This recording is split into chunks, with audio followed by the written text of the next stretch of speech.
Hello, everybody. Welcome to the Boozy Planner-o-rama. Planner-o-rama. Yay! I'm Lisa Daly, and as always, is my fabulous co-host, Carrow Brown. Yeah. So tonight we are going to do as we always do. Usually we do this like on the first weekend of the month. But since I was on vacation this time, we pushed it to the middle of the month. And I think that's probably going to be a good thing because I don't know about you. I always sort of feel like the year begins in September. I think it's like a total, like I'm such a summer girl.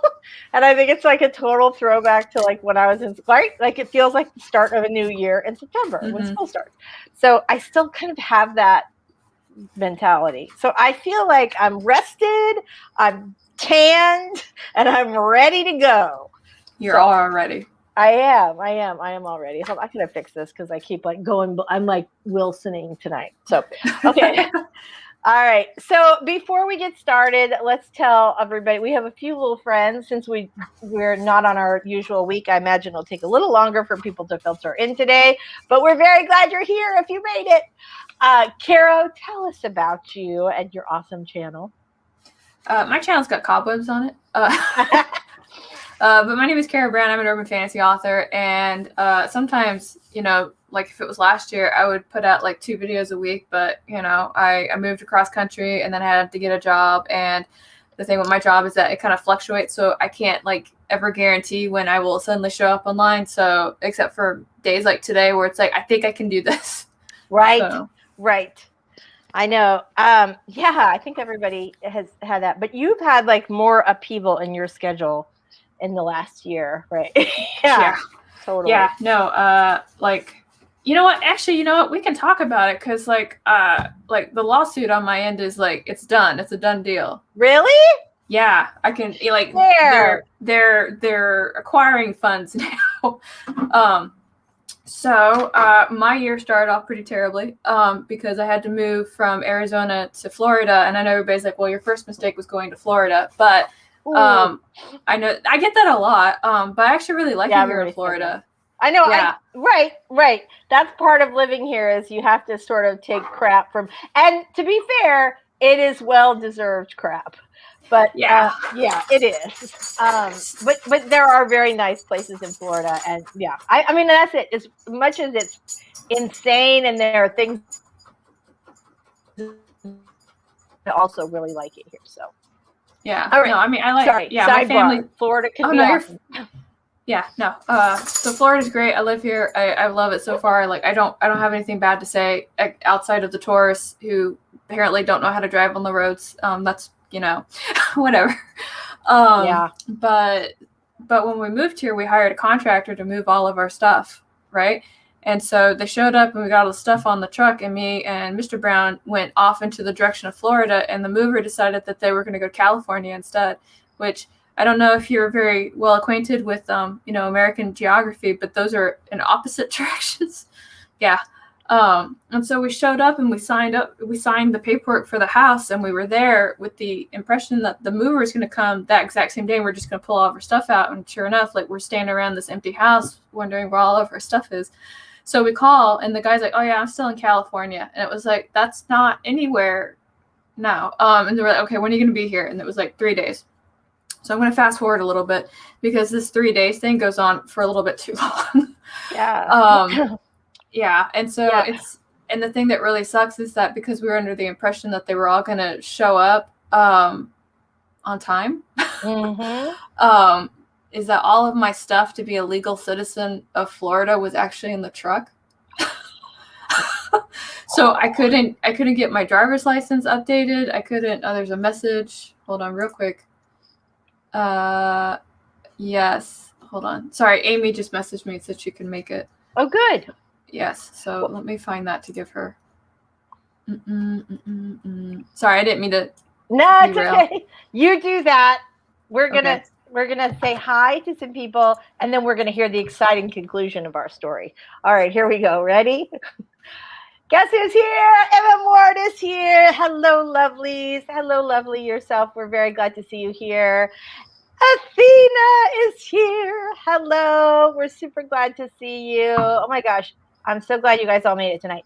Jeannie Marcella is here. Hello. Hello. Alexa is here. Hi, so nice to see you. I feel like I know your name, but I'm not sure if you've been with us to the Boozy Planner-o-rama before. So if not, welcome. We're very glad. Are you saying yes, welcome, or yes, she has? She has, yeah. She has? Okay. Well, I'm very glad you're back. Her name looked very familiar, but I wasn't sure if she'd been here on our regular stream. Athena, we're very excited to see you. And Emma Ward says, yay, hashtag liquors and stickers. What are you drinking? What are you drinking tonight? I'm just drinking a hard mango tonight. What are you drinking tonight? I'm pretty basic. I'm sticking with Angry Orchard because I drank like a 12 case of like White Claw last night. So I thought we'll deviate and try something else. We just go a little lighter. We have to be able to hold our little colored pens. And in addition to what are you drinking, what kind of planner will you be using tonight? I am actually working on my traveler's notebook. So I'm working on one of the notebooks more for like health and self-care. And ironically, I don't know why I'm doing this because every time I set up a self-care and health binder tracker thing, I never use it. So I think this is just an exercise in futility, but you know, I'm here, so we're going to give it a shot. And I'll check in next month and tell you how I did. Tell us how it went. We'll give that. All right. We're going to say hi to Amy, and then we're going to come back and hear the exciting conclusion of Carrow's story, The Moving Chronicles. Hello, Amy. Hello, ladies. Sorry, I got here like 5 minutes ago and I was like shoving stuff in the refrigerator. Like, I got shit to do. Go. Well, so I made it just a few minutes late. Thank you. We're very glad that you made it tonight. All right. Carrow was just telling everybody about her move because now our story has a happy ending, right? Okay. So tell us the rest of what happened. I feel like there's a couple big parts, exciting parts you were leaving out. But I don't know if you can talk about those. No, I'll kind of get to it. I'll just leave names out because if I leave names out, I'm okay, right? Yeah. So anyway, so the mover, excuse you. So the mover finally like says that they're on the way. Come here. You've heard this story lots of times. So the mover finally says that they're on the way, and I'm practically asking for like GPS to like track where they're going. Right? Because that's just how I am at that point. Because this is about 2.5 months after my stuff should have been here. And so they're on their way. And then like it gets on to like day 2 of day 3 of them supposed to be there. We get a text message saying I drove into a ditch. And then it's a picture of the moving van in a ditch. And, you know, I'm like, it's just, you know, everything I own inside that van. It's okay. Things are fine. So everything's fine. It's fine. Everything's fine. It's like GIF with like the fire in the background. Yeah. So that happened. And then at one point he was like, okay, I'm on the road and I'm heading your way. And we're like, cool. And then, the day when he's supposed to be here comes and goes and, you know, he doesn't show up. And Mr. Brown is a much kinder person than I am. It was like, maybe something happened to him. Maybe he got in an accident because he's been driving nonstop. And I was like, you know what? Give me his name. I'm going to Google food this man. And I Googled him. And on the first page, on the first result, I found him on a bailout website because Mofo got arrested for driving without a license, a valid license, not anywhere near me, but past me. Right. 3 hours past me. And I talked to my dad and he was like, for you to get arrested in that town, you had to be doing something really weird because they don't just arrest people over there. So, you know, he got arrested and because he didn't have the license, he couldn't get the van back. And so we had to go talk to Penske, who actually owned the van. We're like, hey, this guy is our contractor and everything that we own is inside that truck. And, you know, can we just go over and pick it up? And Penske very quickly said, no, you cannot come and pick up your stuff because you are not the name on the rental. It's actually this guy. And I was like, who is that guy? Because it's not the name of the contractor, right? And so what we found out is that Mofo was actually, that's his new name now. His new name is Mofo. It's Mofo. Yeah. Mofo was actually, yeah. So Mofo actually was banned from all moving van company websites because there's a thing that some people like to do where they say that they're going to do like a local move and then they do a domestic move. And so they just go everywhere and run up the miles on the car and you immediately get blacklisted. So he had actually done this with all of the moving van companies. So what he would do is he would go and get other people to rent the vans out for him and then he would drive them, right? That was his trick. So I went and I decided, I was like, you know what, I'm just going to find the guy who rented the van and I'll call him to call Penske so that way I can go and get my stuff. Like, that was just the logical thing. So I Google food him and I found him on the first page, on the first result of Google website in an obituary, because the day after he had rented the van, he got hit by a truck and died. Probably the guy that drove the van, the unlicensed van driver. I know, and like, rest this man's soul wherever he is. I'm sorry this happened to you, but I was just like, what's happening right now? Like, I don't understand. And so we go and call Penske again, and we sent them like the obituary, and we were like, this happened. Like, what do you want us to do? It's like, well, we're not going to talk to you unless there's like a police officer involved. And we're like, it's our stuff in this van. Like, I swear. And so the lady, I get it, was just really trying to cover her ass, and she didn't want to like get in trouble and stuff like that. So no begrudging there. I get it. But we tried to call again, because we're calling like every week at this point. And they basically, what they told us is that after 45 days, everything that gets in the van goes up for auction. So like, anybody could have gone and bought my stuff. And so it's terrible. It's terrible. It is. And so we were trying to arrange with Penske to be like, you know, when those 45 days comes up, can we just go get our stuff? And then they were like, we have to talk to the local authorities about that. So we were doing all this kind of juggling, trying to figure this out. And one day we tried to call, we'll call her Miss Careful, Penske lady, Miss Careful. She really didn't want to talk to us without a cop in the room or like on the phone or something. And so we tried to call her. She was in the office. And so we got sent to the branch office. And, you know, Mr. Brown at this point was just like, it's like, it's our stuff and this is our situation. And we're kind of distressed. It's like, can you give us anything? Like, we don't even know if it's our stuff in that van. And the guy was like, I totally understand. You know, what we can do is we can open it and I'll take a picture and you can confirm if that's your stuff. And then we'll go from there. And we were like, okay, you know, that sounds cool. You're working with us. Cool. And so he goes and he opens the van, takes a picture and sends it to us. It's not my stuff in there. Where is your stuff? Yeah, not from the pictures that we could see. And so I was just kind of, and of course, like, so kind of like traveling back in time a little bit, like I saw the picture in the car on the way to go to my dad's place, right? And so I get to my dad's place. He's like, you okay, Pumpkin? I was like, no, I need like, you got some sheepdog? Like, I need that sheepdog like right now. And so like, I just beeline straight for the whiskey cabinet. So the 45 days comes up and we talk to the local authorities and they're like, well, you know, if you happen to have like an inventory of what's inside that van, you can send that to us and then we'll go through it like bit by bit. And I was like, bitch, I got a spreadsheet and I sent it straight to them. Like, this is everything we own inside this van. Please help us. And so sure enough, they were there on 45 days and they cracked it open. And well, I say we, Mr. Brown was there. I was sitting here in the house quietly stressing for about 6 hours. But he went there and he was like, yeah, that first part of the van, like all these boxes came out and none of them were ours. And we get to the second half of the van and sure enough, there's our stuff. So, and what's really ironic about that is that was the same size van the guy showed up with. And he said we had too much stuff. So he scammed us on that to get more money. Right. Just remember that. Yeah. Don't ever let that happen. But all of the stuff got here and Mr. Brown had been on the road for 6 hours. And I was kind of like, okay, baby, you know what? You've done your part. You go and watch something on the internet and drink and I'll do my part, which is basically me going through and seeing what was here and what wasn't here. So I can tell you what wasn't here. One of my desks wasn't here. 2 of my bookshelves weren't here. One of my bookshelves was completely demolished. Another desk had a giant crack in it, so we had to throw that out. And let's see, my mattress, the mattress I sleep in, had a giant hole in the corner, like something had punctured right through it, probably from when the car had like drove into the ditch. Oh my God. So I did the math, and I think it was about like $2,000 worth of like damaged property at that point with my handy dandy spreadsheet. Right. The moral of this story is that good planning will save you. Yeah. Just trying to make it a happy after the sheepdog does its job. Yeah.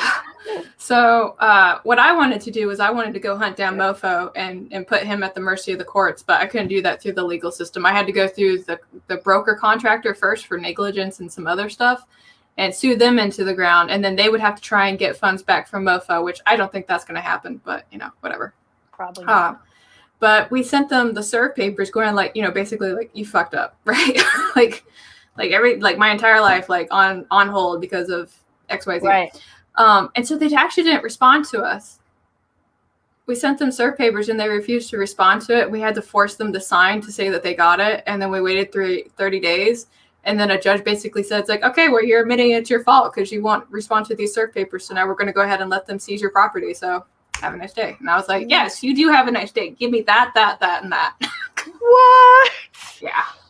Oh my gosh. Well, I am glad that you like got a happy ending out of this horrible situation.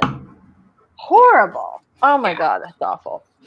Yeah, it was rough. That was my January to May. So, and then of course, like the moment like I became a citizen of like Florida, I was immediately like looking for a job, and like I found somebody who's just kind of like, you seem like reasonable. It's like, I'm trying really hard to be reasonable. My life is crazy and I really need a job. And they were like, come on in. So I've been there since then. Well, that's really like, it's really nice. I always feel like when things are going really crappy that occasionally you get like a really kind, wonderful person to sort of help you kind of get things back on track. Yeah, I think so. Or people that you've already known for a long time sort of come out of the woodwork and help. Yeah, that's really nice. Like so it always sounds awkward when I say it, but my dad's wife's family were really invested in my moving story. And I guess they have like a friend who's like, I guess a bulldog of a lawyer. And they said that if I couldn't get something to happen, they were going to call her. And I was like, I really appreciate that, but I'm not ready for that. And I also think it's out of her jurisdiction. And I'm not going to ask questions. I'm just going to go back to my sheepdog. Mm-hmm. Well, I'm so glad that, you did get a lot of your stuff, although not all of it. It sucks. Like, it feels like such a violation when just having moved and had bad moves. Nothing compared to what you had. You were like, you own the title now and forever. But like when movers are careless with your stuff, or they break things, or they lose things that are important to you, it feels so personal. So I can't even imagine like the fear and misery of having your stuff just being MIA for 2.5 months, and then another several months of trying to, resolve stuff. Look who's here. It's Eva. Hey, Eva. Hey, Eva. All right, you guys, we promised some drinking and planning, and so we are going to get to that tonight. Amy, what are you drinking, and what kind of planner are you using? No, wait. What cookies are you eating? Because I know you, Amy. Because of my current health situation, which is still not resolved, I cannot have either. So, yeah. So I'm just here with stickers and apple juice. You know what? I don't have stickers or apple juice, so. What do you mean you don't have stickers? What happened to your sticker collection? Well, actually, I take that back. I was trying to be nice to Amy, okay? I have these stickers that Sky gave me. Oh my God. I am both at the same time comforted and offended. I'm sorry.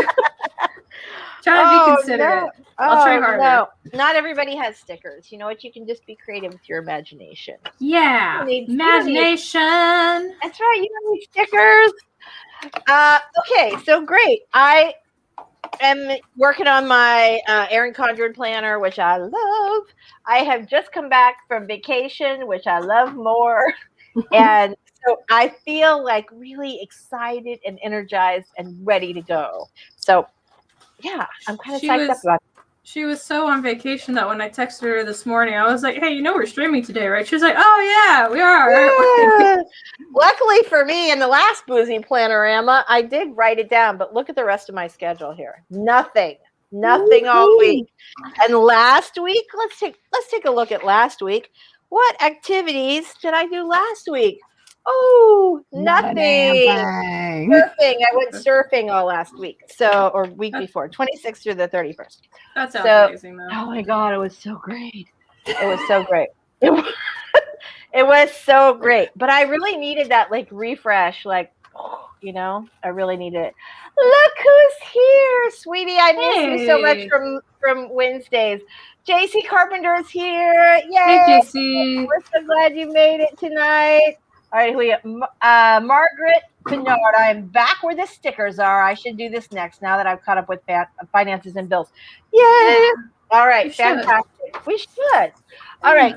So you started. You talked a little bit, Carol. I'm going to have you go first, and we'll go around the circle. And then you guys in the chat tell us too.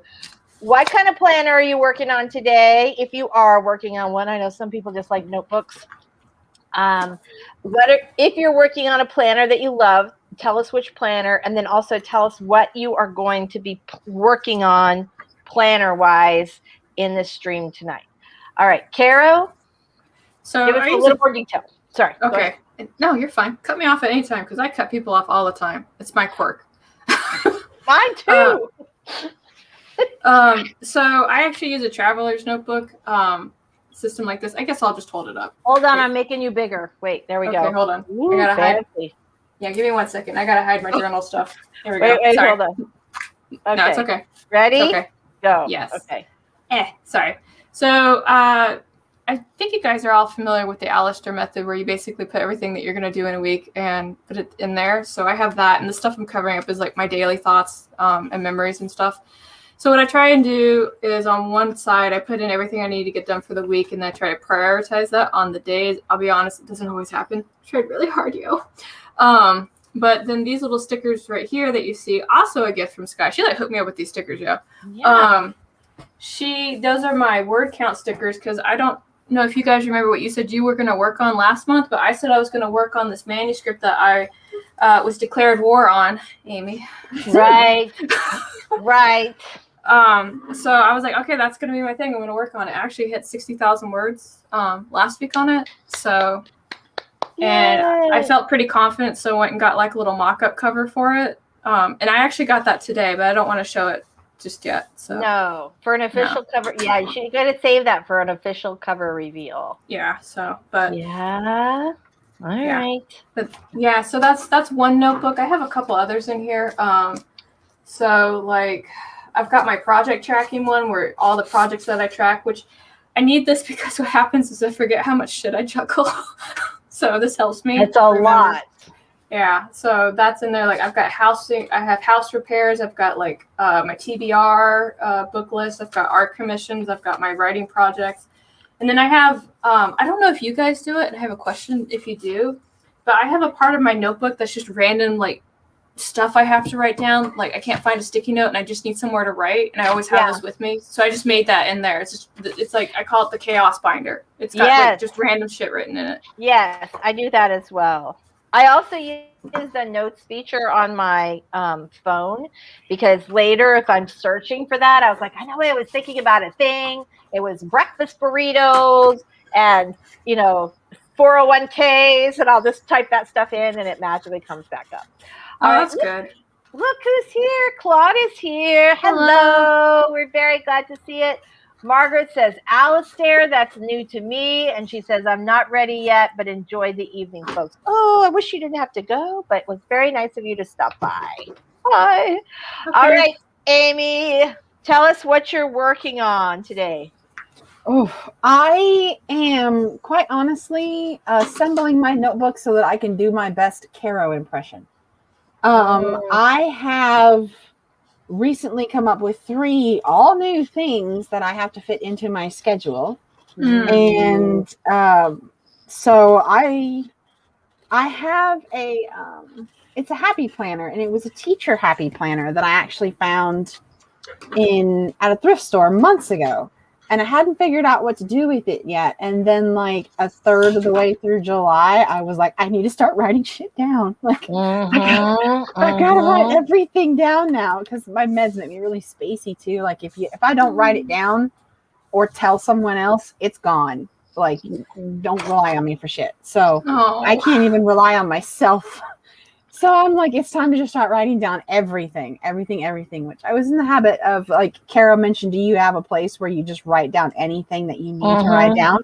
For me, that's the back of my page. I usually have like a little stack of papers where I have like my I have a time planner throughout the day where, I block off chunks of time and do stuff. And then I'll Right. have, random to-do list. And if I just have to write something down, I just always just flip over that whole stack and write it on the back page. Mm-hmm. So I'm constantly having to like take that information and put it back to where it's actually relevant.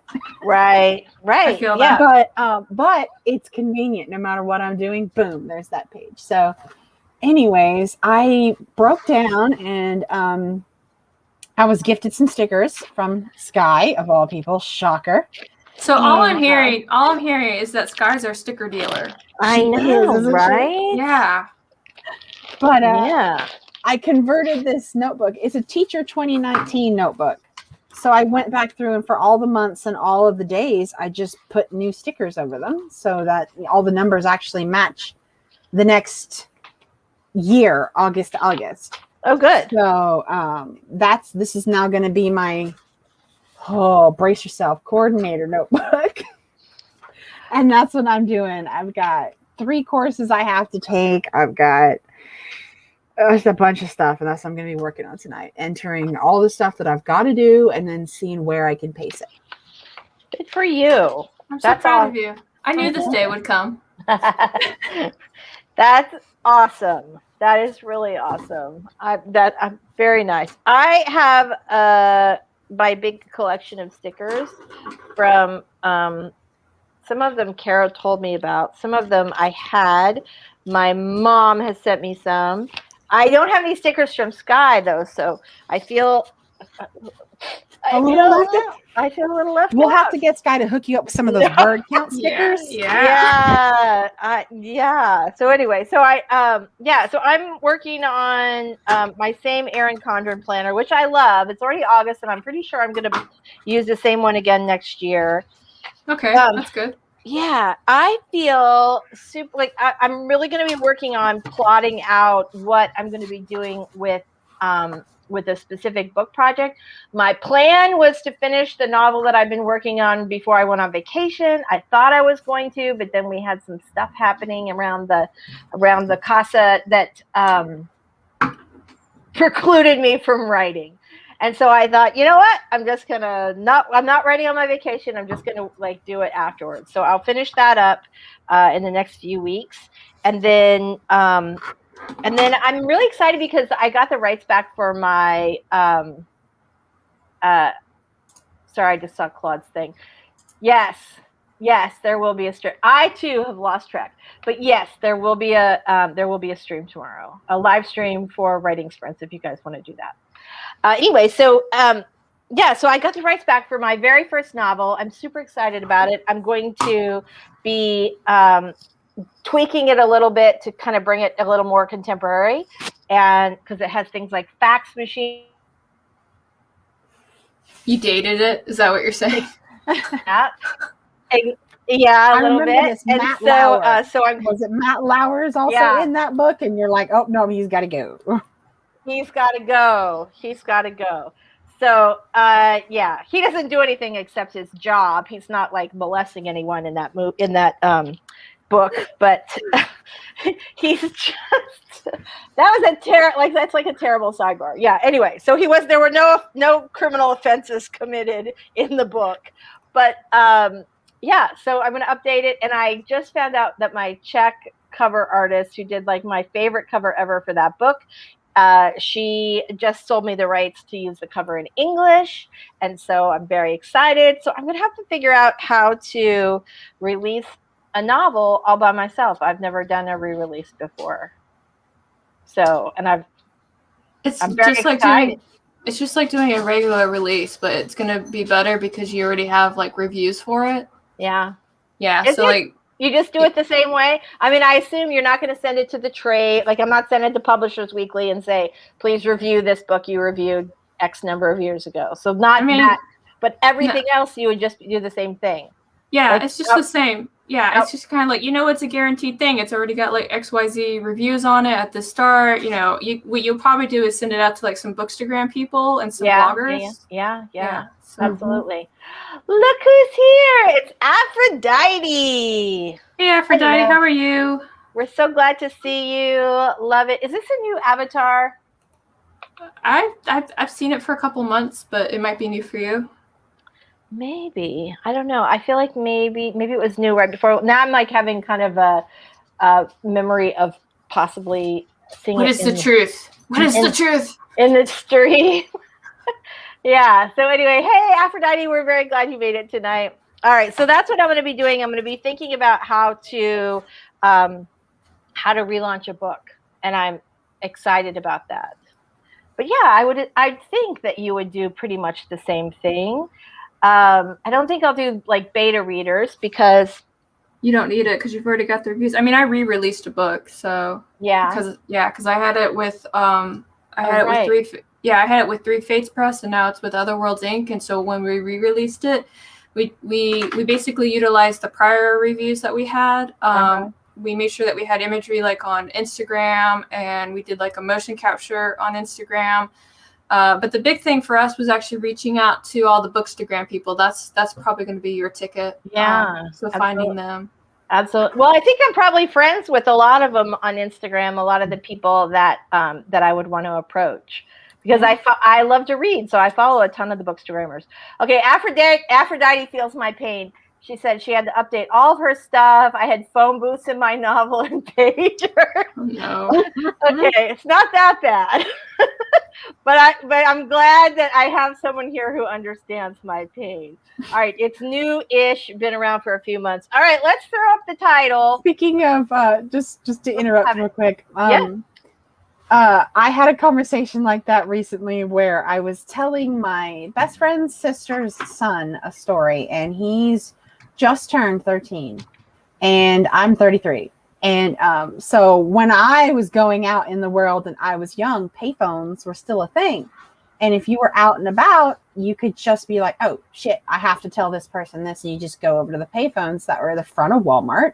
And there was always that little section, and there'd be 2 or 3. And we live out in the country. So, it's a long distance to get from here to there. So when I was growing up and I was young, this is before my parents had cell phones, there was quite a few times where, my parents would be just, like, hey, I just wanted to let you know I'm on the way. I'm leaving Walmart now. Okay, thanks, bye, click. Because you only got 60 seconds if you only put in 2 quarters, right? Mm-hmm. So, and I was telling him this story, and the whole story revolved around my mom using the payphone, and he could not understand what the fuck a payphone was. Like, why were there phones at the front of Walmart?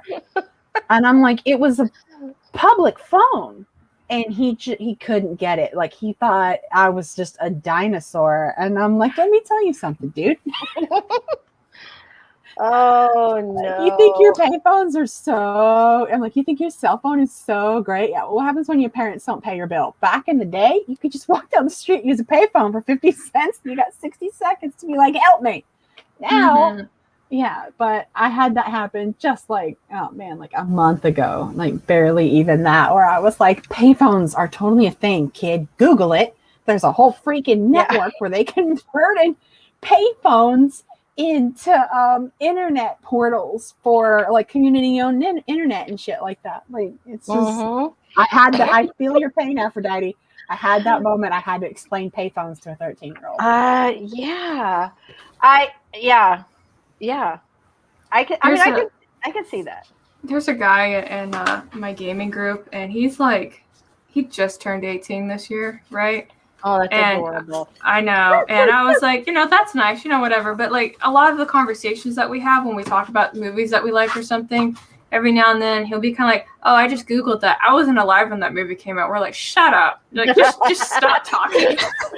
Oh, no. One time we were talking, and he was kind of like, hey, you could be my mom if you had me as a teen. I was like, but I'm not living that life. And I didn't. Oh, my God. Yeah, that's the cruelest. Oh, he's not a bad kid, but sometimes I kind of, sometimes you have to do like the Frank, like, that's not okay. Don't say that. I had a moment where I said something stupid recently too. My boyfriend's daughter's like 12 or like about to turn 13. She's like right there, almost the same age as my nephew, actually, now that I'm thinking about it.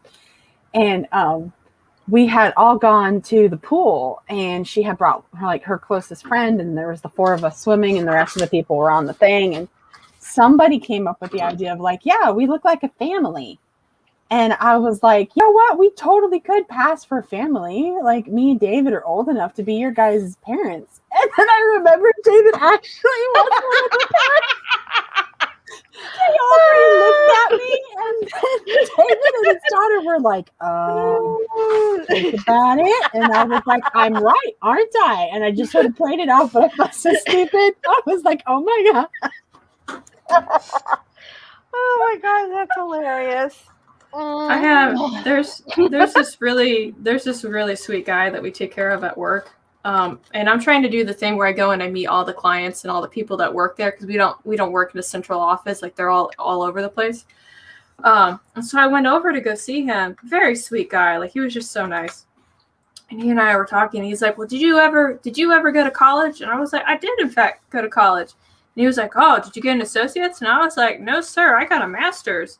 And he's like, "A master's?" And I was like, "Yeah, I got a master's." He's like, "So you did the 4 years plus the additional years?" Like, "Yep." He's like, "Are you sure?" He's like, "I was there." I'm pretty sure. Yeah. And he was like, "Wow." I was like, "Is that a novelty for you?" Well, to be fair, For him, it probably is. Yeah, Noelle, and also you look really young. Like, you look really young. Thanks.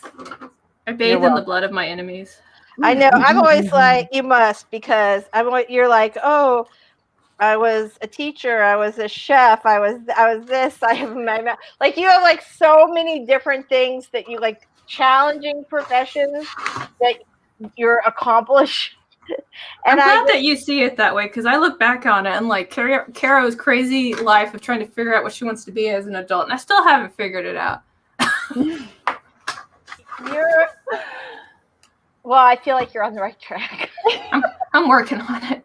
You are. Well, you have a lot of, the thing is, it's never a bad thing when you're confused about what you want to do to get more education. Like that was it. Right? Mm-hmm. Yeah. But you don't look old enough to have had 17 careers and a master's degree, and right? I think there's something in those tarot cards. You've got like discovered some sort of like fountain of youth, or you're immortal. I don't know what it is. Okay. So Aphrodite says, "Oh gosh, I paid 10 cents to make a call, and it could be until I hung up. I remember when it went to 15 cents and all hell broke loose." That's hilarious. JC said, "Carol, I should have contacted you for help with releasing my book that's coming out on Friday." What? Oh, that's cool. Because I think I've done a horrible job for lessons for the next release. Okay, JC, I feel like you should ask for some help from your friends in the YouTube community. Mm-hmm. That might be a good idea. Mm-hmm. Right? Yeah. And at the very least, maybe you want, I was going to say you should come on and co-host with tomorrow, but you can't do Mondays. All right. Well, send us the details, please. Will you just can you throw up a link? And I think you're a wrench, but if you're not, let me know. And yeah, throw us a little link up, and we'll give you a little shout out. All right. JC says marketing is not my strong suit. Aphrodite says I have teen grandkids. That is not true. No way. Oh my gosh, I can't believe it. She says, "I bathe in the tears of my readers." Oh. Love that. Yeah, very much. That's good. All right, you guys. Wait, it's Sunday? Yes. Yeah, it is Sunday. Me too. All right. I gotta go to work tomorrow. It's just one of those things. Monday happening. I'm very sad because this is like the official last day of my vacation. I'm going to start. But you're spending it with us. I'm happy about that. That makes it like extra vacation. But tomorrow morning I'll actually be getting back to work, which I'm also excited about. But Whoa. Yeah. Once you're on, you're on. All right. What are you guys working on today? I never know what is too much to ask for help with. Well, you can always say, "Hey, could you do this for me?" Or "Could you do this or something else?" Could you do anything? Yeah. But all right. Let's see. I have to work to 7 a.m. Oh, I'm so sorry. Mm-hmm. Yeah. I'm not a morning person. I have to I be am. because I have children. So that's just the universe saying tough shit. If you're not a morning person, you got to get up. It really is. It's like, Yeah. oh, you're not a morning person? Mwahaha. Right, Now all your exact- children will be. Yeah, exactly. Too bad. So yeah, so there's that. I will also confess that sometimes I come back to take a nap later. But not on Mondays because I always have Monday stuff packed. And we have our live stream tomorrow for our writing sprints. And then I have a bunch of other like freelance stuff I've been putting off. I don't know. I'm not sure what happened tomorrow because Mondays are usually the day I sit with my boss and we go over what caught on fire over the week and how to not let it catch on fire again. That's always good. Mm-hmm. Oh, I'll mention this tomorrow on the live stream, but I wanted to mention this now. If any of you guys have ever done a Goodreads giveaway, they can be really effective at giving you advance reviews of your book. If you're giving away like digital copies, which is like 100 copies, I think is the limit, or you get more people to register if you give away like a trade paperback or hardcover. You'll get more people to register, which makes your book be on more little shelves that say, I want to read JC's book, which is really great. And I don't know if you guys know this, but this month Goodreads is having like this author promo where I think it's normally like $130 and this month it's like $99. That's not bad. That's really good. It's not. And if you're the publisher, which of course anybody who publishes indie is the publisher, it doesn't cost you any additional, to do the digital copies, and Goodreads takes care of delivery. So there's that. That's pretty good. Yeah, and if you decide to do a hardcover giveaway, or paperback, you only have to do a couple of copies, but you will get like twice as many people that sign up for the giveaway. And one thing that's really great about that is that if you end your giveaway before your release date, Goodreads will notify all those people on who tagged that they want to read your book, which is anybody who registered for the giveaway. They'll notify them that your book just went on sale, which is great because if they have like a Kindle or if they get the messages in their email, they will literally get a message from Goodreads about your book. So that's awesome. We like that. Mm-hmm. Yeah. Mm-hmm. All right. So let's see. Alexa says, I'm not a morning person, but start work at 7:30 because I want my evenings to myself. Yes. Yeah, my day starts at 6 a.m. for that exact same reason. When I'm done at the end of the day, I'm done. Like once I tell everybody good night, but once I lay down in the bed, I'm not getting back up. If you expect me to get out of bed, the house better be on fire. I am done for the day. And so that's me too. I got to get everything done because about 8 o'clock, that's it. We're done for the day, people. That's it. All right. Aphrodite says, I don't know how to do a Goodreads giveaway. If you come to the stream tomorrow, we can talk about it because I was going to talk about it anyway, just because of the deal, because it's like $30 less than it normally is. Oh, look at you, sweet. I will. If you come to the stream tomorrow, I'll be happy to teach you how.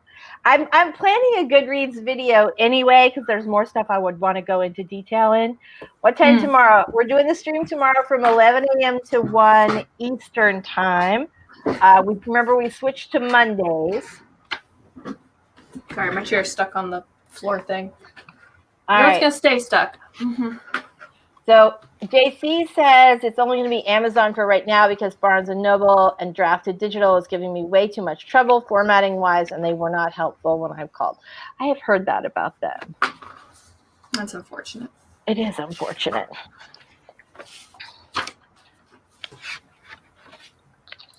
Aphrodite, it's going to be 11 a.m. EST tomorrow. Yes. Sorry, I should write that in the chat. 11 a.m. Eastern time. Can't write. You can. Stop that. You're a wonderful writer. Thank you. It's I'm true. sorry. I can't thank you. I can't type on my channel. Oh, Pardon it, all caps. I'm not sure what I just did here.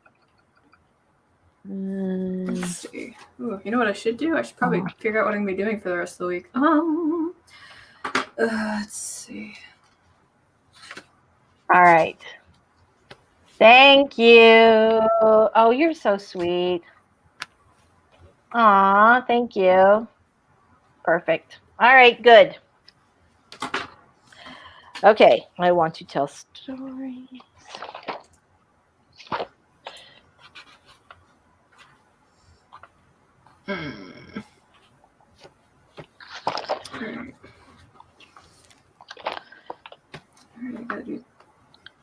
Now I'm starting my Alistair method. I'm like, what do I gotta get done? Can you get a link to that Alistair method, Carrow? I've heard of it before, but it's been so long since I looked at it. And if it's Carrow approved and I'm trying to emulate Carrow, I need you to throw me some Right, she needs it. Yeah, absolutely. I would love to help you with that. Actually, there's a lady. Hold on, she does. It's a plant-based bride, and if you just want to like listen to like some soothing woman talk to you about bullet journals, this is your lady. So Pulling Weekly bullet journal, and then I'll give you the link in just a second. Yeah, here she is. MM Ward says I have to go. Our 6-month-old puppy was. Oh no! Oh no! Oh no! Oh my God!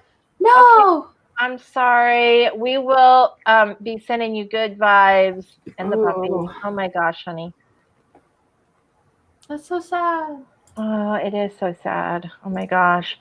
Heather is here. Hello, Heather. We're very glad you made it tonight. We're very, very glad to see you. Well, here's that link in the private chat, Lisa. Oh no. Okay. Athena says, "Oh, she has a lovely voice." Okay, here we go. Hold on. What? No, Maggie. Ah, my heart.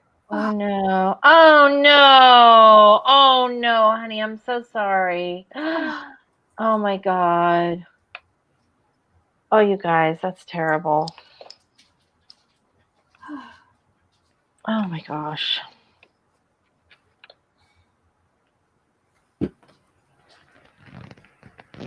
Oh, I'm so sorry. Everybody is. Oh no. That's just heartbreaking. So what was that? We drank here on the stream? This is a really good time for it. Oh my gosh. Oh, that's rough. Oh, I'm so sorry, Maggie.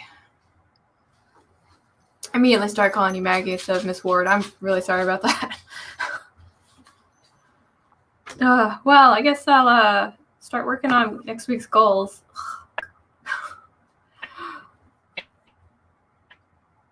Too sweet. Thank you. I'm so sorry.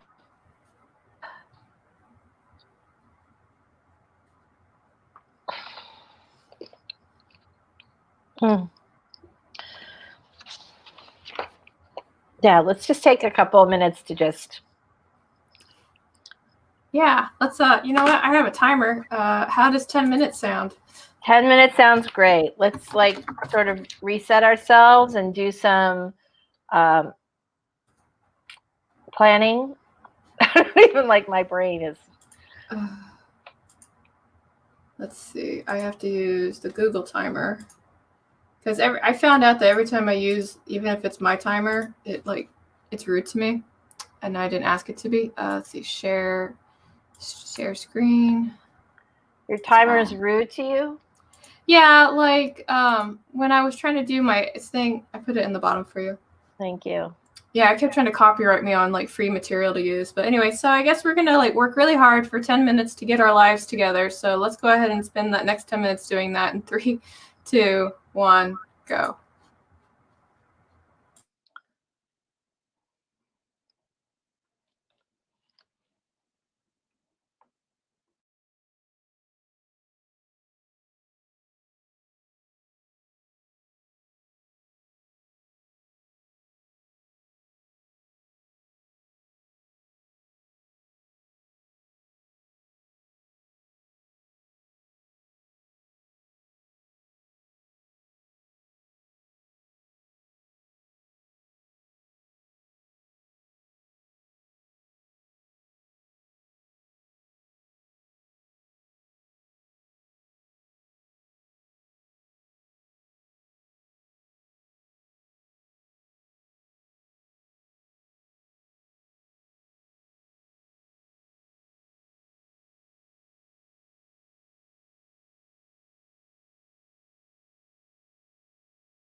Okay, everyone, that was time. Feel free to share what you did, how you did, and all that goodness. I haven't been doing this for a while, but apparently I know how to still say the same words. I can't hear you, Lisa. Well, it's probably because my microphone is off. All right. Oh, no. I know, right? All right. Very nice job, everybody in the chat. How are we doing? All right. So I had to run out and get some water. I was parched. Okay. Yeah. So this is good because I got my goals for the month down while we were on our 10-minute reflection and planning period.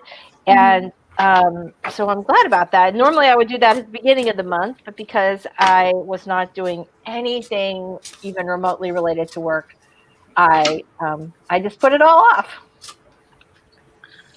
I left the room to actually go get my quarterly goal sheet, and I wanted to mention it because Amy was talking about emulating me, so I thought I would throw this out there and see if you wanted to do that too. Emulate you? Yes, every day of the week. It's very sweet of you. Well, you know. Yeah, so let's talk about quarterly goals. So nobody asked you. Sorry, don't mind them. They have opinions. They do. They want to talk about their quarterly goals. They do. I want to bark at the window at least once a day at the mailman. Yeah. Right. Meet a new cat in the neighborhood. Yeah, it's good. They wouldn't spell that word MEET, but MURDER, do they? I want you to meet a new cat. Good gracious. So Athena did some beta reading, got about 10 pages read. Good job. Very, very nice. Very good work. So yeah, my main goal for this month, since we have, about 3 weeks left, my main goal this month is to finish the book and get it sent off. So I think I only have about a week's worth of work to do on it. And I find that when I come back from a break, from a vacation or some kind of an extended rest, I'm either just raring to go and I just get right into it and I'm crazy productive, or it sort of takes me like a week or so to ramp up. So hopefully I won't need the entire month of August, but if I do, I'll be ready. That's a good way to look at it.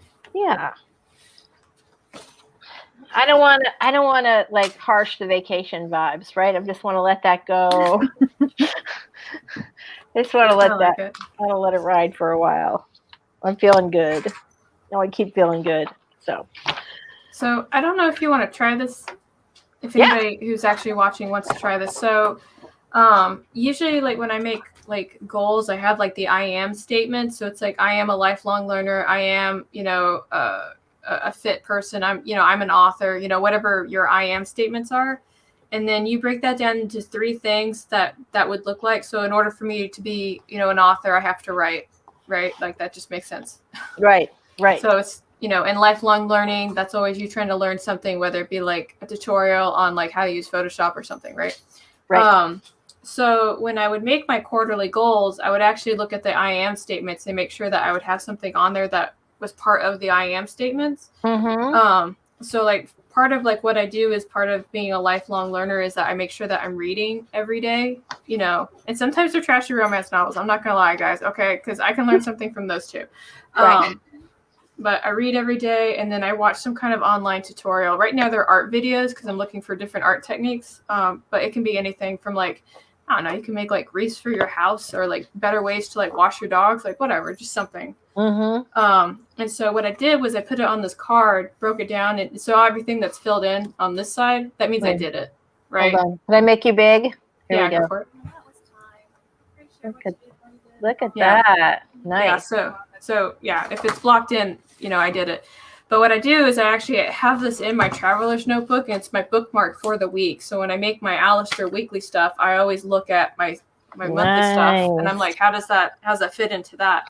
And sometimes it doesn't. Like, last week was like, make doctor's appointments. Like, that's not on here, but I have to do it. Right. Sometimes though, we get in the habit of having like our official to-do list, but then a bunch of other stuff that we have to do that's not on the to-do list. And yet every time you cross something off of that to-do list, you get a little serotonin boost, right? You get like that little like, I've accomplished something, a little happy feeling. And so, and it's still an effort to make a doctor's appointment or to, do whatever, contact your kid's teacher or to, or to sit down and write every day of the week.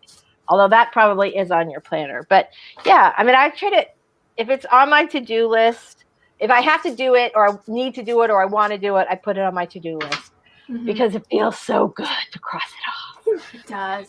Yeah. I have to put those sort of things on my to-do list because, like, I don't know if I was taught this at some point in my life or if I just learned it, but everything on my to-do list has equal value. Like, it is just as important for me to finish this client onboarding packet as it is for me to call my doctor. So I'm constantly going through the list and checking off, like, okay, well, if I have to do all of these things, what can I get done right now? Right. And that helps when, most of my work and most of my life is pretty self-paced. Right. I don't have kids or a traditional 9-to-5 job. So it's all pretty self-paced. It works for me. But of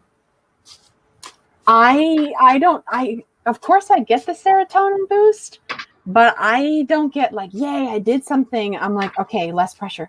Okay, less pressure. Okay, less pressure. Every time I mark something off the list.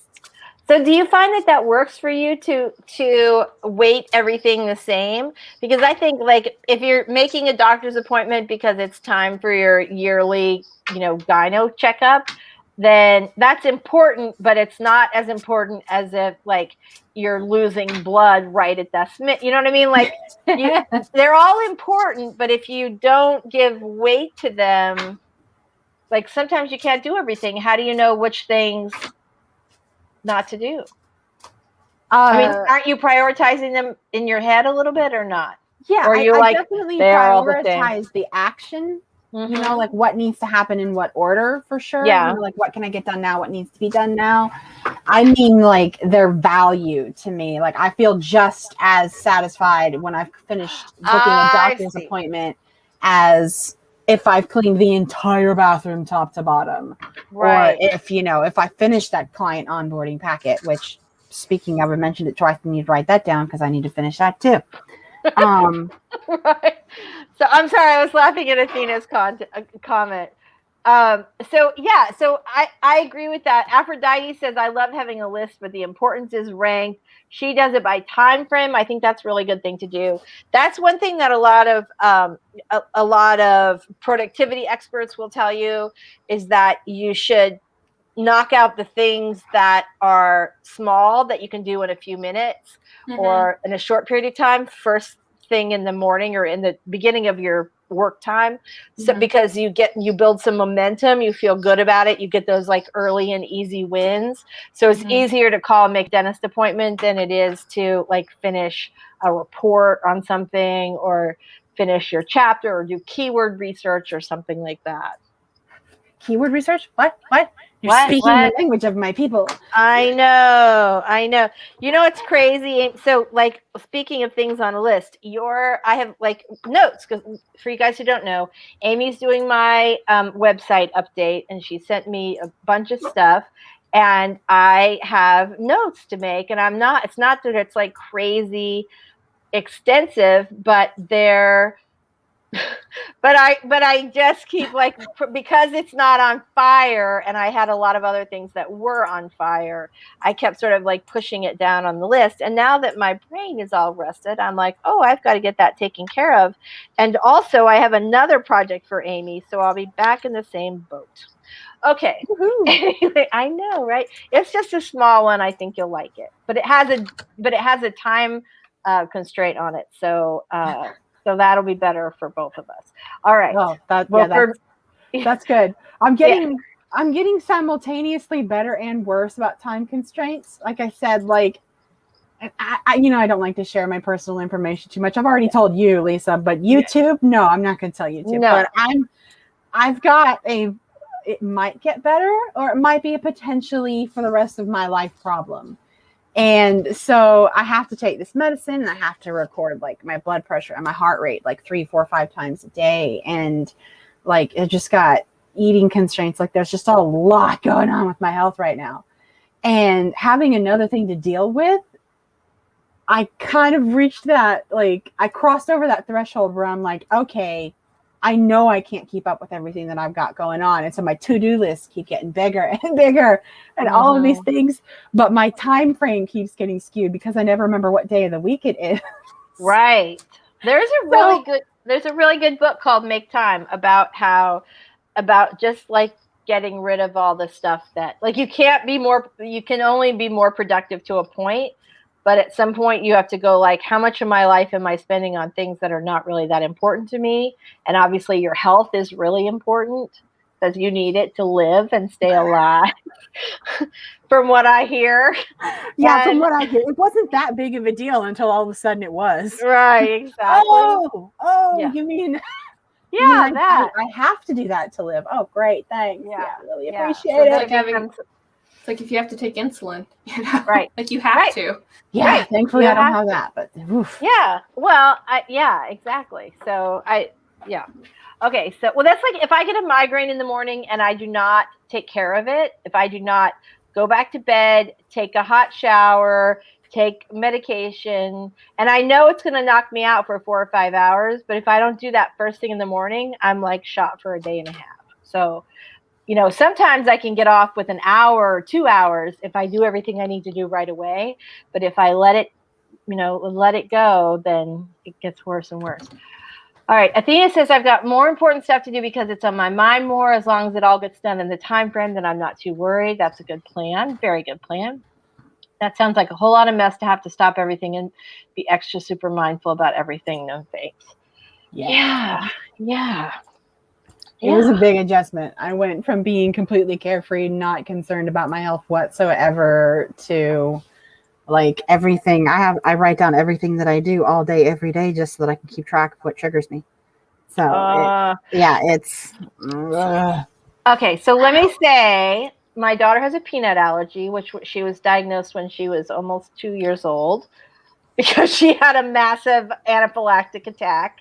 Oof. And the first time I went to the grocery store after she was diagnosed with a peanut allergy, it took me like 3 hours. And I thought like, oh my God, this is going to be my life for the rest of my life. I'm going to have but you know what happens is eventually you adapt, and the stuff that takes you so long now, you're going to figure out. And then it won't be like eventually you will not have to spend as much energy as you are currently spending. But spend it now. I had that moment. Yeah. Thankfully, I've already had that particular moment. I had to go grocery shopping and I had to wait for test results before we could figure out and get an actual like, okay, this is what you can do. This is what you really shouldn't do. Right. So I had to wait for test results for that. And so the day that I got the results, I went grocery shopping and I had to read every single label and every single product. And I realized like I can't have like 9/10 of what I used to have. Yeah. And so I had that exact grocery trip where it took me 3 hours to make it from one end of the store to the other, where it used to take me 30 minutes. Yeah. And well, and they used to not, now that like since I think maybe 2009, the food companies have had to label allergens on grocery packages. Mm-hmm. But before they did not have to. So my daughter's allergic to peanuts. So at the time there were like 7 or 8 different names that companies used for peanuts. Like if it was a peanut powder, they'd call it one thing, so you had to become like fluent in this brand new peanut language. And also now at least, you have like it's bolded if there's an allergen. But I know like my friend Abby has had to eat gluten-free. She had the exact same experience. It was like 5-hour trip the first time to the grocery store. And then now she's in and out in 30 minutes because she knows what she can get. Mm-hmm. Yeah. Yep. Yeah, I had when I got my soy allergy. Yeah. It's in everything. Yeah. Somebody was like, what can you eat? And I was like, Diet Coke, steak, vegetables, sometimes potatoes, and whiskey. That's a fine diet, Carrow. That's my 5 pyramid food group thing. I like it. We had neighbors a million years ago who had their two little girls had some, I don't remember what the disease was, but they could not eat any protein, and they had to have and they had all these terrible. Oh, it was awful. They couldn't eat any protein, but they couldn't basically in everything, any kind of food. And those little girls existed on this special like shake that was like had all their nutrients but nothing they were allergic to. And like the crazy, can you imagine drinking that every day, all day for your entire life? And French fries. They could eat French fries. And that was it. Like there are two things, these terrible shakes that smelled awful and French fries. I know. They were the sweetest girls though. And the mother used to say like both thought it was horrible that both daughters had it, but she also thought it was easier because if one daughter could eat everything under the sun and the other one was stuck with French fries and these shakes, that might cause some problems. So I think I know what you're talking about. And I know somebody who I know of them, don't know them personally, but their family story is that mom was a carrier for this whole can't eat proteins, can't do anything. And dad was a carrier. Neither of them had any problem, but all four of their children have this dietary restraint. And it's basically like you're saying, like they can't have food. They can have French fries, and then they can have the stuff that is made for them. And all four kids, they had a pair of twins. So it wasn't like, 8 years and they didn't figure out the problem. They had a kid, immediately had twins, and immediately had the fourth one. So all four kids are under the age of 6, and they all can't eat regular human food. That's brutal. I was like, I can't even imagine. Yeah, I just remember that the mom had told me that like the cost, they spent like, I don't know, $3,000 a month on these like special shakes, which a lot of families could not afford that. And I was just really, and I don't think they could afford it. I think they got some help with it. But, oh my gosh, I can't even imagine. Anytime you think your life is like rough, there's always somebody who is, has more of a struggle. Absolutely. Yeah. You always got like, I hate saying you have to be humble with stuff like that, but always be humble about stuff like that. Yeah, I know. I think about that anytime I start feeling like, this terrible thing happened, blah, blah, blah. And I think like, I have enough to eat. I have good health. I live in a lovely home. I have people who love me, and I am grateful for that. And if the line is too long at the dry cleaners, no one will die. It's okay. So we can all live through it.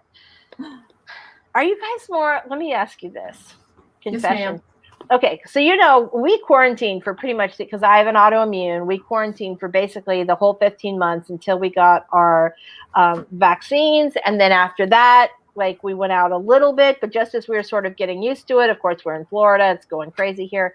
So we're still going out now, but we're masking again. And I feel that I am less I feel more kind, sympathetic, and patient with service workers, right? With people who are waiting table, because they're so understaffed, they're so under pressure. But I feel like people are meaner out there. Do you guys feel like that? Is it just me? It's interesting. Yeah, not service workers. I feel like people who are waiting tables and just try, they've been out there the whole time trying to make a living and not get sick. And, I'm just amazed that anyone still has their sense of humor after all of this. But I feel like just like people in traffic are meaner, or and all these people being mean to waiters, it just upsets me. I mean, if you're asking if people are manifesting their irritation or frustration at their surroundings and projecting that onto people, then 100%. Yeah, I do see that. In my area, the majority of people who thought they could get away with not wearing a mask didn't wear it. And so now, and a bunch of people aren't wearing masks, the mask mandates were lifted and all that stuff, but now they're coming back down. And I've actually seen more like just, fuck you blow ups, these last like 2 months that the numbers have just been going up, up, up, up, up, up, up, up, up. And they're like, hey, maybe you should put your mask back on, please. I've seen more people get upset now that they're being asked to put their mask back on than when in the beginning they were like, you know, okay, well, so, you know, some people just are not going to do it. And some people like, okay, fine, I will. And I'm seeing more people now, especially since so many people don't seem to understand that the vaccine is not an end all be all. This is not you get the vaccine, you are good to go. That is not the case. No, and I work. My caregivers, like the ones that have the shots, they still get it because, okay, get this. And then I'm going to let Amy finish her story because this pisses me off something fierce. Go. Carrow story time. So for you guys that don't know, I work for a caregiving group, which basically means that we provide services to vulnerable populations, mostly the elderly, right? Like they can't get out of bed unless we're there to help transfer them to a wheelchair, right? Like that's their life. And one of our clients is in a group home. Okay. And so, did the schedule, sent one of the girls there, and I get a call and she says, my client has COVID. And I was like, but you're telling me now, like your shift just ended. Like, why didn't you tell me before? And she's like, they just told me on the way out the door. And I was like, okay, great. Go get tested. Let me know the result. And I'm going to call the group home. Right. And so I call a group home. I'm like, hey, this is so-and-so at such and such place. I just heard that one of our clients who is in your facility has COVID. Is that correct? And they were like, oh, yeah, that's totally correct. I was like, okay, cool. Thank you for letting me know. Is there a reason you didn't notify me when you found out? Or did you just find out? It's like, oh, no, we knew last Thursday. And I was like, okay, cool. Because my lady was just there and she's been exposed. And they're like, oh, we didn't think you were actually going to send anybody. And I was like, okay, I need you to sit down. Like professional voice gone. Here's what's happening. All right. Aphrodite says she has to remember to eat. Hadn't eaten. We remembered the amount of money it takes to keep people alive is crazy. True. Yes. Yeah, definitely. Athena says there's a retail worker in Texas. There are some people that are extra assholes, but for the most part, they're okay. Then again, I work at a craft store. So hold on. I would never look down on someone for wearing a mask ever. I'll keep my distance and everything to respect others. Yeah, for that. I'm sorry to interrupt you, but that's exactly the kind of like point I was going. I've been wearing the mask the whole time because like I was pretty much incapacitated from like the last week of February to the beginning of April. Like I could barely get out of bed. And so as soon as I was like, okay, I'm up, like I have to get out of the fucking house, I'm out, like just let me out in the world.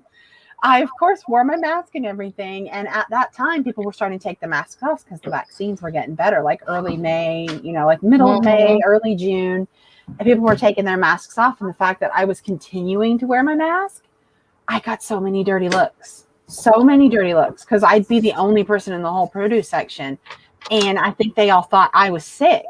I mean, I looked sick, so I'm not surprised that's what they thought. But I got so much, like, just kind of like, go away. You're the problem because I'm wearing a mask. And the thing that blows my mind is I live outside of, not immediately outside, but my general area is within, like, an hour of a military base. So it's just a high concentration of military families, people who were stationed here, they settled 30 minutes away when they got out, all that kind of stuff. So it surprises me how much even the military population in this area and their families are just so resistant to it. And now, but they can't now because they all just got orders that they have to mask up. Yeah. And I have several people who work on base. They're not in the military, but they work on the federal installation, so they have to mask up and all that stuff.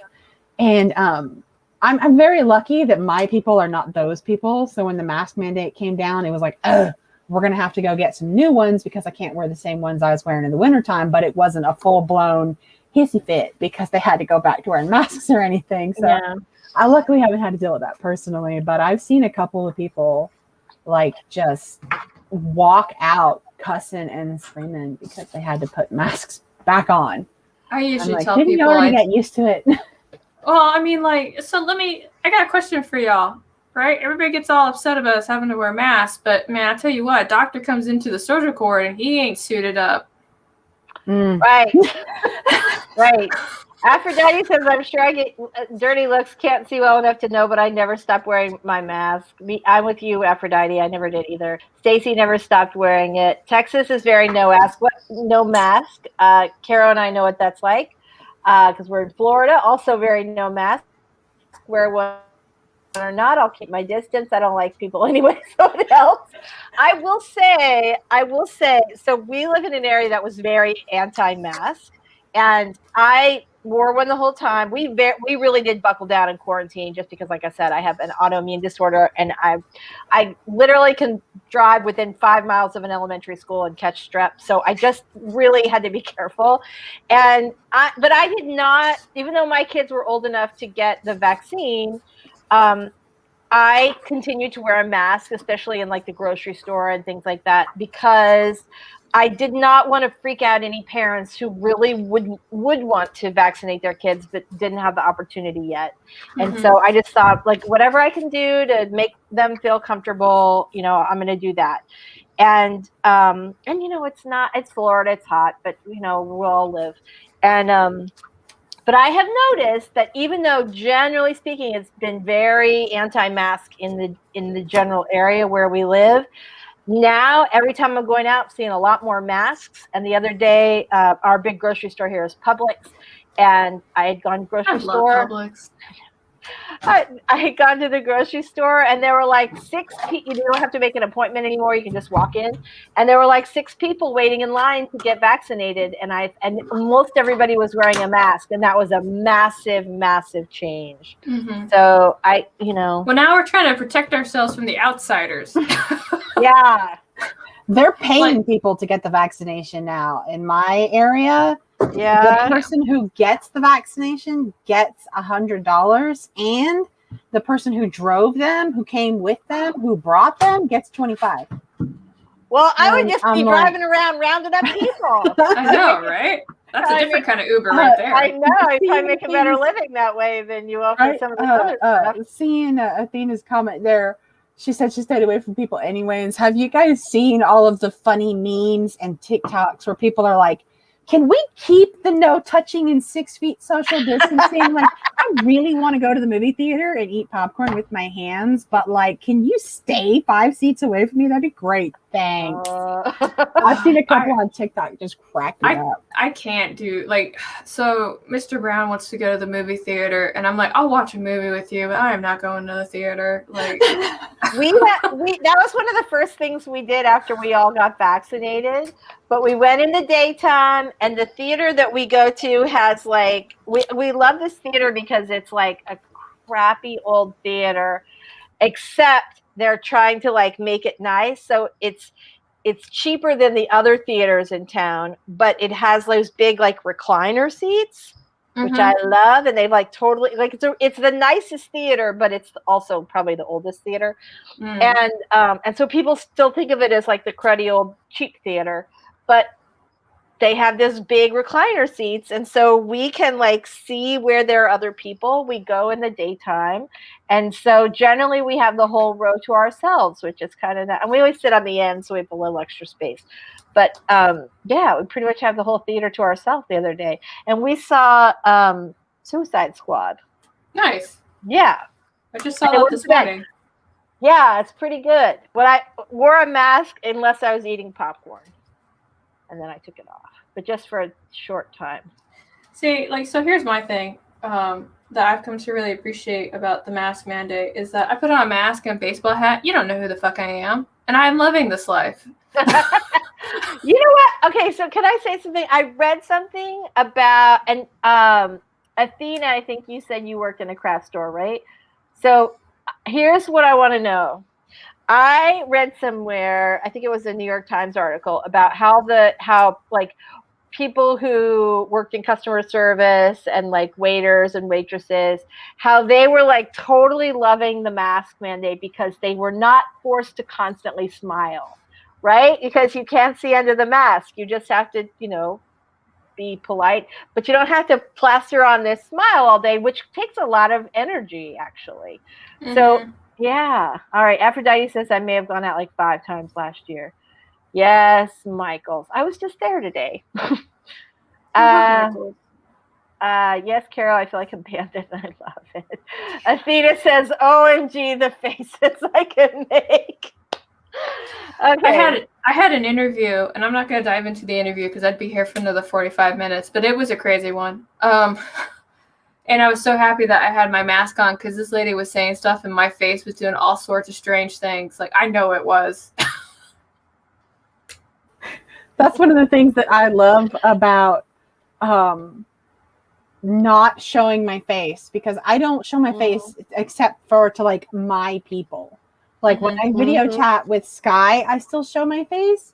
But even like Carrow, when me and Carrow and Sky hang out, I'm so used to not even turning on my face, even for Carrow, that I don't do it. If you showed me your face on the camera, I'd be like, I don't know who you are, but put the avatar back. Give me my aim back.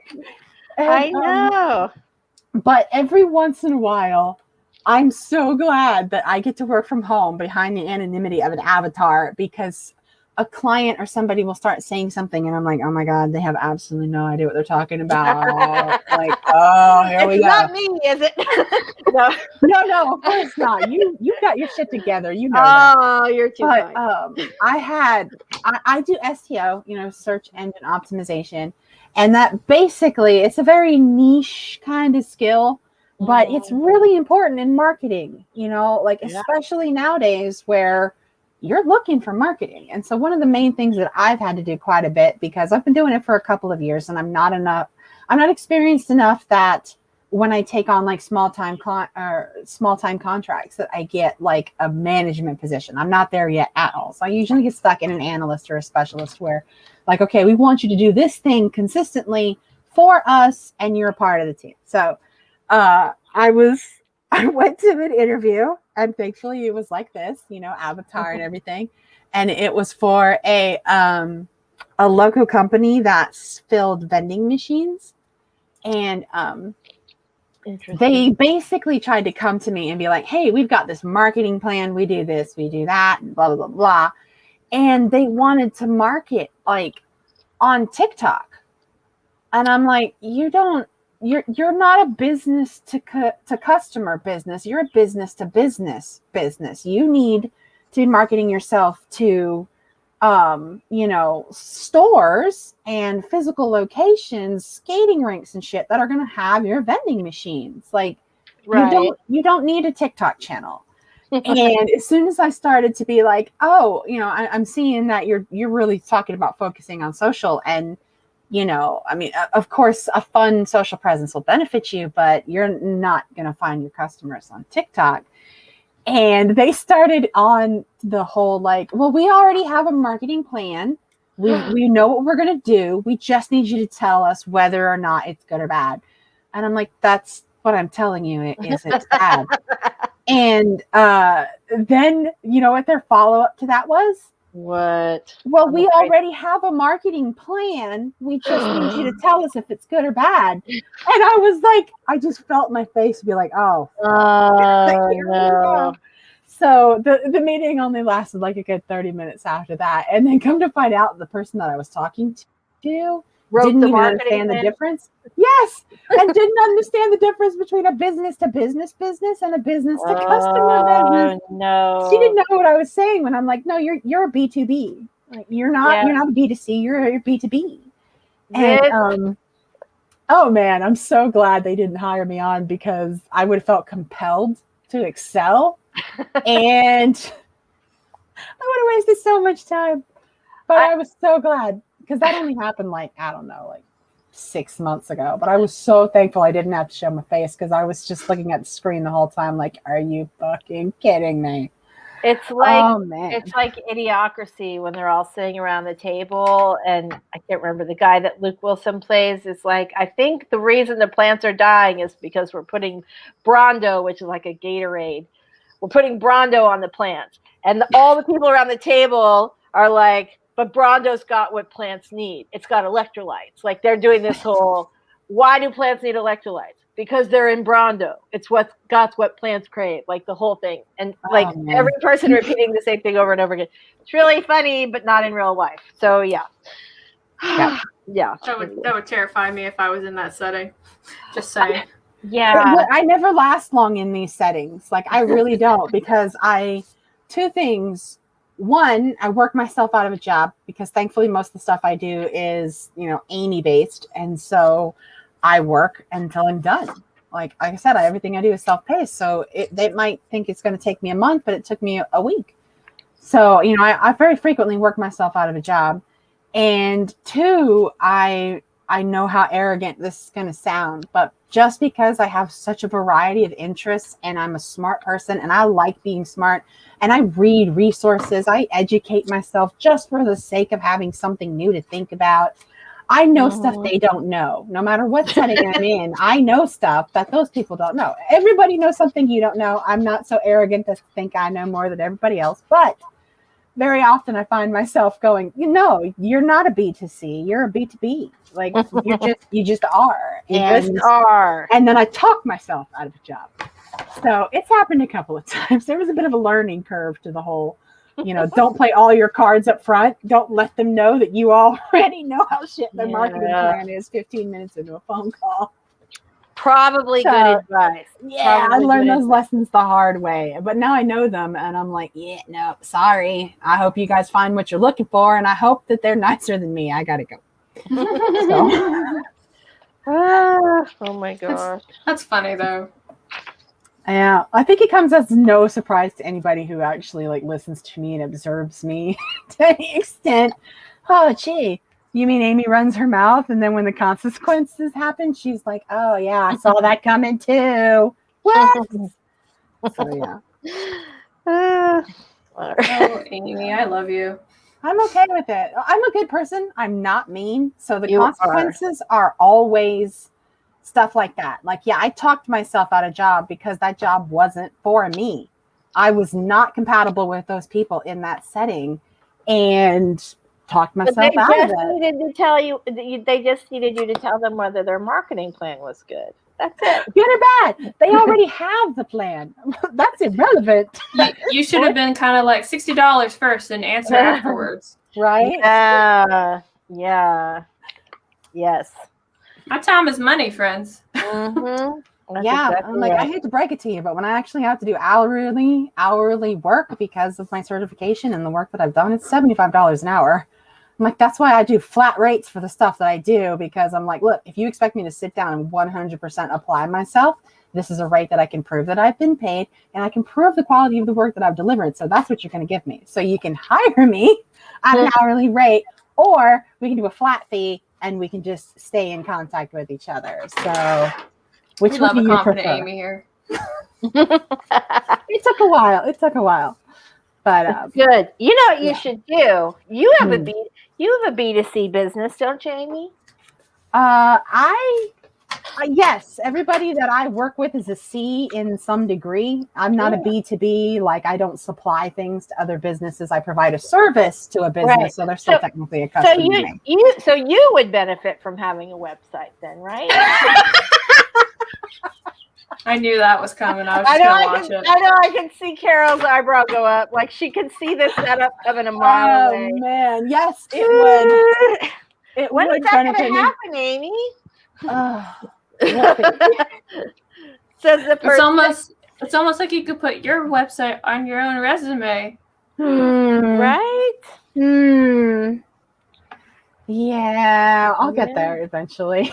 You will. What was that? By the end of the quarter.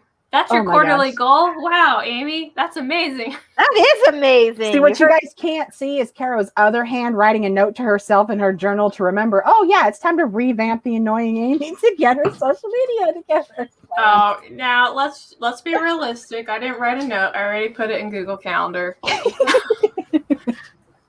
But yes, I mean, honestly, as much as I don't like talking about my personal life or anything, but, I went for SEO is one of those things, and I tell everybody, I'm like, if you're a person who likes a lot of different things and you can handle today's technology, look into SEO.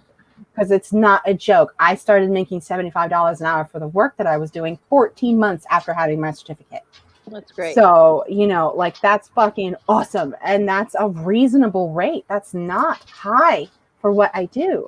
And SEO is one of those things that when you learn what's standard today, you're ahead of the people who haven't learned it yet. If they've been in the industry for 20 years, you're ahead because you know what's relevant today. And Google's constantly putting out algorithms, all this stuff. You can take the time to educate yourself, find your opportunities. I did a lot of volunteer work in the beginning just because I'm like, I need stuff on my resume to attract clients, blah, blah, blah. So I did volunteer work for like a good 8 months without getting paid for anything. And I have the luxury of doing that because I don't pay the bills in the household. So that worked for me. But I wasn't worried about a website until a couple of months ago. I had like 4 clients on board in 1 month. And every single one of them was like, well, I was suspicious because you didn't have a website yourself. Oh. And I was like, oh, shit. And I went from being unknown and just being circulated by my clients to their friends. And I'm like, yeah, I can do this work here. I'll walk you through what I'm going to do so you know what I'm talking about since, I have a limited resume to all of a sudden I'm like, oh, shit, I don't have a limited resume anymore. Like maybe it's time for me to, I don't know. Have a website. Have a website. You can't see it, but I'm bringing it up. Like, thinking about it. Aphrodite says she used to do these elaborate Oh, sorry. What were you going to say, Carol? Oh, no, I was just going to show you guys something. Here you go. All right. I sent it in a private chat. There you go. Okay. All right. Look at the bottom. I see it. Wait, I saw it. Did you just send it to me on Facebook? Yes, I did. Okay. I was about to say that was my Facebook notification. I think she sent it to our group conversation on Facebook. Aphrodite used to do elaborate braid styles for people for free because she wanted to be helpful. They could take anywhere from 6 to 14 hours. But I found that these folk would totally disrespect my time and either not bother to take care of it. Oh my gosh, that would make me insane. Ugh. That'd make me crazy. Jean is here. Hello. We're super glad to see you. She says, Aphrodite says she stopped doing it and started charging exuberant fees, and they all felt some kind of way. And I was like, no, you're going to pay me or I'm not going to care what you do when I'm done. Very good. Yep. Very, very good. All right. Hold on. I have to open Facebook. I was trying to be good and not have anything open. It's not so subtle, very real. No, I'm just saying, like, this is why you're hearing me clanking around here. Hold on just a second. We'll let Lisa see what it is and then we'll tell the general public. Oh, you're killing me. I'm like the slowest person too. I'm like, okay. No, because I want to watch your reaction first.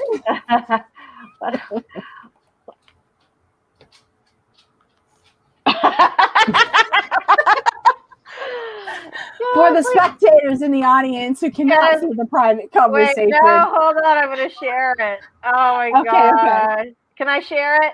Yeah, go for it. Okay. Hold on. Oh, my God.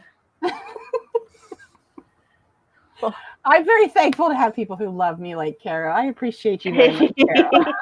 All right, so you guys can see it. So here's Carrow's day, if you can't quite read it. Writing time happens from 7 to 8:15. She gets ready for work at 8:30. She works from 9 to 1. She does cardio from 1:15 to 2. Dinner with Josh, 2 to 3. 4 p.m., remind Amy. That's very nice. How much you want to bet that note right there is on repeat for like it is. It's a weekly reminder. I'm sure. And that's a task. So I actually have to go and click on it or my phone's going to send me notifications until I do it. Oh, goody. I'm going to set one for 3:58. Avoid Carrow. What are you going to be? It's going to be like, it's going to 3:58. It's going to go off. I'm going to be like, all right, here it comes. And I'm going to click over to my conversation with Carrow. And then when I see the little pop-up bubbles, I'm going to send her a message that says, I know, Carrow, I know. Then do it. When you send me the link to your website, I'll stop doing it. Aphrodite says, look how pleased Carrow looks. Yeah. Heather says she's been going back and forth between sorting, planning, and crafty things I had dumped out of the bag and planning my social media for the week. Yay! I've been doing the Vita thing vlog every day in August. Good for you. Oh, wow. Oh, yeah. Good for I you. usually loves to do that, but her internet is thankfully it's in the process of being sorted out. But she hasn't been able to do that because of her internet. Oh, that's Yeah. so frustrating. Athena says it's so nice of Carrow to do that. That's Carrow. She's It's sweet. like it's like a nice way to bully your friends. Like, I have to be mean to you until you do this thing. This is for your good, not mine. I know this is totally existential, but I was talking about Carrow the other day to David, who my boyfriend, who is a Marine and who Carrow seems to have this innate understanding of. Before I even got to know Carrow, she understood David. And Wait, she was like, I'm dating Marine. I was like, immediately know exactly what this person's like. And she was not wrong. She really was not. And I was talking to David about Carrow, and this is probably just going to sound awkward without a lot of context to the conversation. But I was like, Carrow's a very unique personality who is just like 98% compatible with me, and it's fucking awesome. But I do the stuff to Carrow, and Carrow does the stuff to me. I wonder if Carrow gets the same reaction from other people when we do it to other people, because we do it to each other, and it's like, fuck yeah, you're my friend, I love you, move on. But you do that to other people, and they're like, I feel like you've just, emasculated me in public. And I'm like, no, I was just, shit, I'm only allowed to do that with Carrow, damn it. I usually have to feel out people before I kind of call them out in front of other people. Like, I know my boss would appreciate me if I treated her the same way I treated me. No, I think that's funny because of the way that we met, which is that I was on a live stream. I was in the chat on a live stream that you were on, that you were co-hosting, and you were like, Lisa Daly, I messaged you on Facebook. Check your message. I've been trying to talk to you, and I don't know how to talk to you. Help me. It was so funny. Like, I just popped into I just started on YouTube. I just popped into the chat on this live stream, and Carol's like, Lisa Daly. It was the funniest thing ever. All right. Oh my gosh. I say this in the nicest way, but I need to talk to you, and I don't know how. I'm terrible with social media, as you know. Although, because of you, I now check my Facebook messages on a semi-regular basis. Hey, well done. I check them as often as you do right now. Yeah. Well, that's it, right? So for me, I'm like, I'm checking them every 2 weeks. Need to or not? And you're like, I'm on vacation. I'm checking them every 2 weeks. Yeah. Athena says, I love people that do that. Friends helping friends is the only way they know. I think it's absolutely incredibly sweet. I love that about you, Carrow. I feel like I don't contribute enough that way, because you're so organized, and you're like, did you know we're doing this? And do you remember this? And I'm just like, or contact this person, or you need to call Amy about your website. And I'm like, or I'm setting up a group chat for you and Amy. And I'm like, well, okay. Yeah, it's just kind of like, I should talk to Amy about this website. It's like, I know she's going to forget, so just set up a group chat. Going to set up a group chat, make it happen. And then you're like, I'm leaving the group chat. Bye. Oh, so funny. Yeah. I have connected you two. My work here is done. I fly off. Exactly. Oh my gosh. Yeah. All right. So my goal was to get my monthly goals done, which I have done, and it was also to get my weekly stuff done, because I feel like I'm going to forget something because I've been off. Like, I have a list of stuff to do on my calendar, but yeah. Yeah, you don't want to see my calendar. It's a little bit of a haywire. It's kind of crazy. And then also I have a to-do list that was in process when I went on vacation, and I just folded it. I can't see you. You don't exist. I'm like a 2-year-old. All right. I do that with my planner sometimes. I'm like, if I know I have to do stuff, I just won't look at it. Yeah. I'm the opposite. I just keep looking at the list. How I said, everything is equally as important to me. If I still get stymied to the point where I don't have the will to actually be productive, that does not stop me I'm just staring at the list of stuff that I haven't done yet. Yeah. That's probably why it's all equally important to me, because that's just an odd habit, some kind of, masochism that developed into, oh yeah, it took me 3 weeks to finish this project, and I feel just as good about it as I do when I went ahead and booked my doctor's appointment. Right. Which took me all of 7 minutes. So that's the thing. I have stuff that gets transferred. I try not to let it happen, but sometimes it does. I have things that invariably roll over from day to day or week to week, where they're important. I need to get them done, but they're not as important as other things. And so they just keep going. Like there's no drop. If I had a book coming, this will be what speeds me up, actually, Amy. Hitting light bulb. Okay, here's the deal. I am always super motivated to make sure that my website is in order, doing what it's supposed to be, like looking as spectacular as it needs to be before I have a book launch. And I'm just about to relaunch a book. So I'll have to add that in here. Yeah. So I will, now I have a fire coming towards me. So it's coming right for you. It's coming right for me. Like, at the edge of the dynamite, like on the fuse. Okay. So that's going to be a thing. I really am. I've never relaunched a book. Well, that's not true. As like doing PR consulting for a publisher, I have done the PR for several relaunches, and we essentially do exactly what you say, actually, Carrow, which is to treat them as the new release with the exception of sending out to the trades. Yeah. So I guess I do already know how to do that. You just need affirmation. That's all. That's it. JC says everyone should have a Carrow in their lives. No, they should not. I disagree. I think everyone should have a Carrow, but some of them may not know they need one. I feel the same. And you think you can handle the Carrow until you get all of the Carrow. I had a friend. Wait, hold on a minute. I had a friend, and he affectionately referred to me as a bulldozer because it doesn't matter if you're ready or not. The moment I walk into the room, you're going to start running. Yeah. I got oh my God, I can't tell you how many people have called me that. Like, they call it to me affectionately, jokingly, but I'm like, yeah. And then, are you done with what I told you to do? No. Okay. It does not bother me one bit. Let's go. One of the people that was really important in my life growing up was one of those lead, follow, or get out of the way people. And I just assimilated that. I don't know if it was a natural tendency that they, groomed in me when I was young, but now as an adult, I'm like, lead, follow, or get out of the way. Like, I'm okay with following too, but if you're not leading, then you become something that needs to lead, follow, or get out of the way for me. So come on.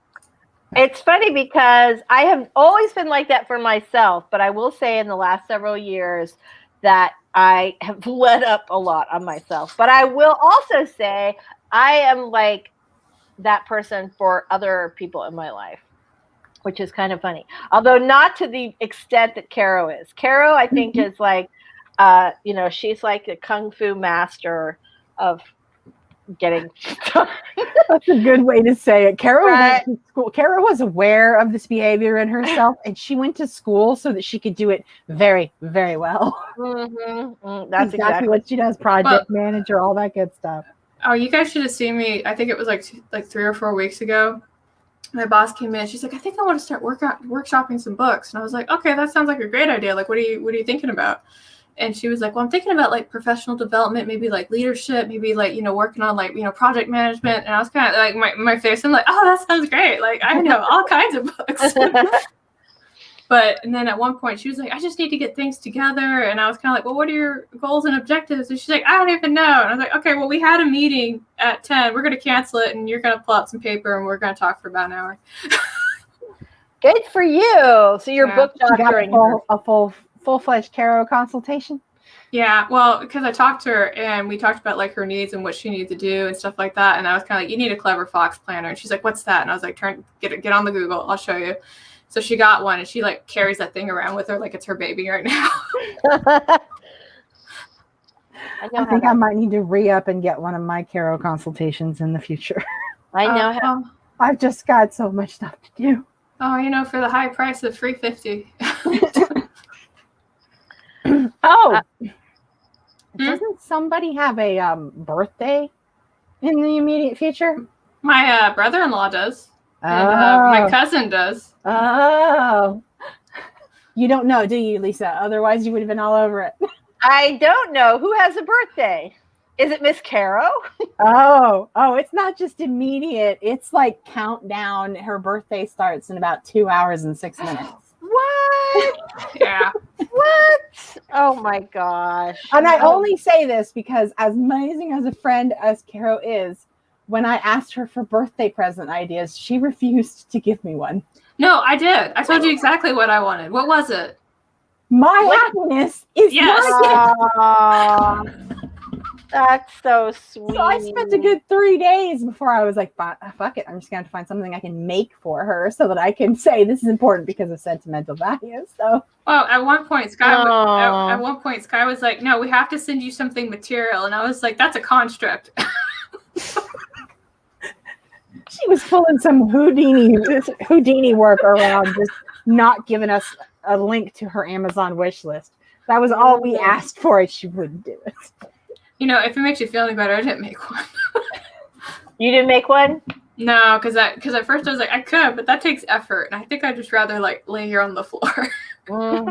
Jeannie Marcella says happy birthday, Carol.